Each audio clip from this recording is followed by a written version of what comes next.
Es tauchen immer mehr Screenshots und Videos von legendären Waffen in Outriders auf. Und ihr habt immer noch keine?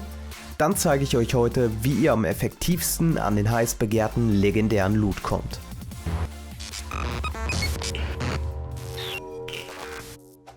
Hallo und herzlich willkommen zu diesem neuen Video. Ich bin Still Alive und auf meinem Kanal bekommt ihr Guides und Infos zu aktuellen RPGs und Open World Games.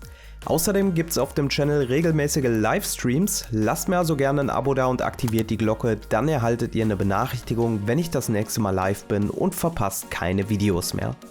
Schreibt mir jetzt noch in die Kommentare, ob ihr schon eine legendäre Waffe gefunden habt und welche Waffe ihr unbedingt haben wollt.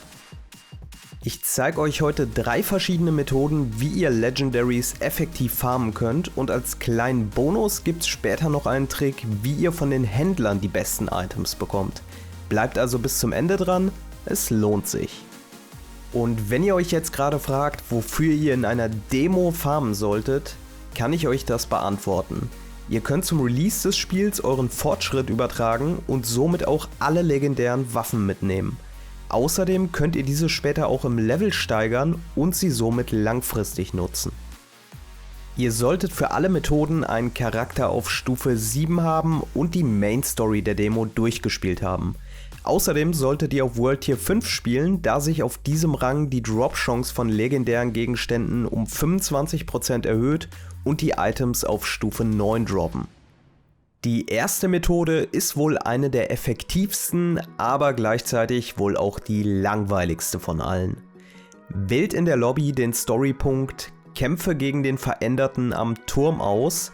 Keine Angst, euer Fortschritt geht natürlich nicht verloren, ihr könnt jeden Punkt in der Story nach Belieben auswählen und nochmal spielen.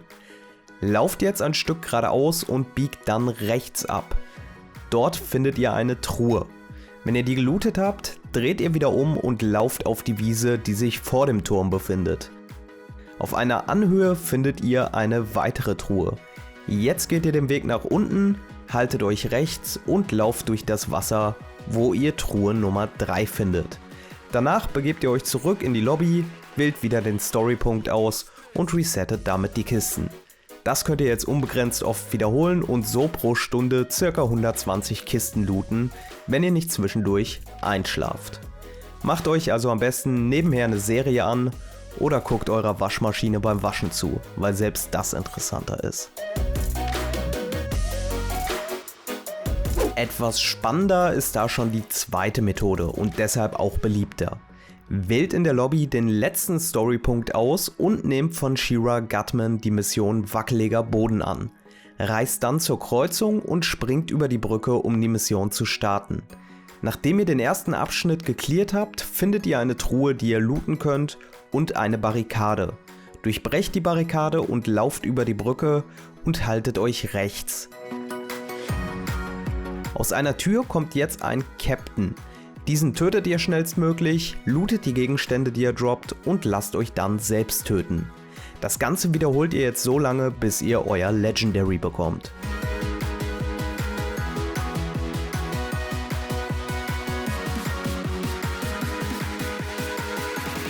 Über dem Captain ist auch noch eine Truhe, die ihr looten könnt. Die beiden Truhen kann man allerdings nur einmal looten. Falls ihr Probleme mit dem Captain habt, solltet ihr vorher eure Ausrüstung noch ein wenig optimieren, und dafür zeige ich euch später auch noch einen Trick. Die letzte Methode ist zwar nicht die effektivste, aber hat mir auch am meisten Spaß gemacht. Am besten funktioniert die Methode mit 2 Spielern, es ist aber auch zu dritt oder alleine möglich, dauert nur eventuell etwas länger. Wenn ihr also noch nach Mitspielern zum gemeinsamen Farmen sucht, dann schaut doch mal auf dem Outriders Germany Discord vorbei. Den Link findet ihr wie immer unten in der Videobeschreibung und im angepinnten Kommentar. Wählt wieder den letzten Storypunkt aus und nehmt die Mission Wackeliger Boden von Shira Gutman an und geht anschließend runter zu den Händlern, wo ihr von Mr. Chang noch die Mission Ein schlechter Tag erhaltet. Mit der Quest von Mr. Chang startet ihr auch direkt und müsst dafür in den Keller des Social Hubs. Am Anfang der Mission findet ihr, wenn ihr euch rechts haltet, in einem kleinen Raum die erste Truhe. Kämpft euch weiter durch bis zum letzten großen Raum und lootet dort auf der unteren Ebene die zweite Truhe.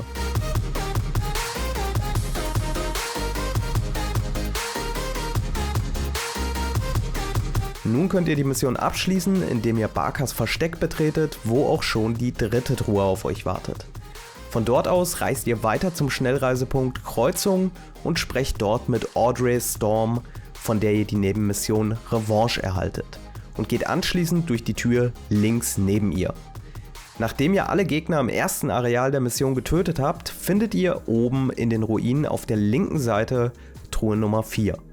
Jetzt folgt ihr weiter dem Questziel und schaltet Captain Raynor aus. Hinter ihm findet ihr die 5. Truhe. Schließt die Mission ab und reist zurück zur Kreuzung. Dort springt ihr wieder über die Brücke und startet die Mission Wackeliger Boden, die ihr bei Shira angenommen habt. In dieser Mission tötet ihr alle Gegner und lootet die beiden Truhen, die ich euch eben schon gezeigt habe. Wenn ihr am Ende der Mission nicht mit der Wand interagiert und somit nicht die Mission abschließt, erspart ihr euch für die nächsten Durchgänge etwas Zeit, da ihr diese Mission von Shira dann nicht immer wieder neu annehmen müsst. Danach geht's zurück zur Lobby, wo ihr wieder den letzten Storypunkt auswählt und das Ganze von vorne macht. Wenn ihr erst einmal den Dreh raus habt und die genaue Route verinnerlicht habt, ist ein Durchlauf in 8 Minuten möglich und ihr könnt somit in einer Stunde ca. 50 Truhen einsammeln und die Gegner droppen natürlich auch einiges an Loot. Wie gesagt, dieser Farm ist nicht der effektivste, aber ihr könnt die verschiedenen Methoden ja auch kombinieren, um etwas Abwechslung zu haben. Und jetzt noch ein kleiner Trick, um eure Ausrüstung zu optimieren. Das könnt ihr am besten bei den Händlern tun. Diese bieten euch jede Stunde neue Ausrüstung an, aber mit einem Trick müsst ihr gar nicht so lange warten.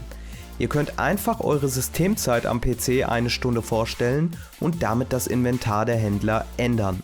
Ihr braucht dafür nicht das Spiel neu zu starten, sondern könnt einfach aus dem Spiel tabben und die Zeit umstellen.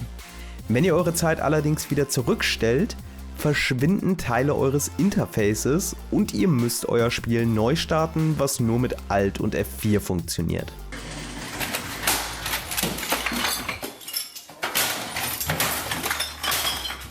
Ob das Ganze auch auf den Konsolen funktioniert, konnte ich nicht ausprobieren, aber ihr könnt mir das gerne mal in die Kommentare schreiben. Und wenn ihr eure Chance auf Legendaries noch weiter erhöhen wollt, lasst ihr mir jetzt am besten noch ein Like und ein Abo da. Ich wünsche euch viel Glück bei der Jagd nach neuen Legis. Das war's jetzt erstmal wieder von mir. Vielen Dank fürs Zuschauen, bleibt gesund und bis zum nächsten Mal.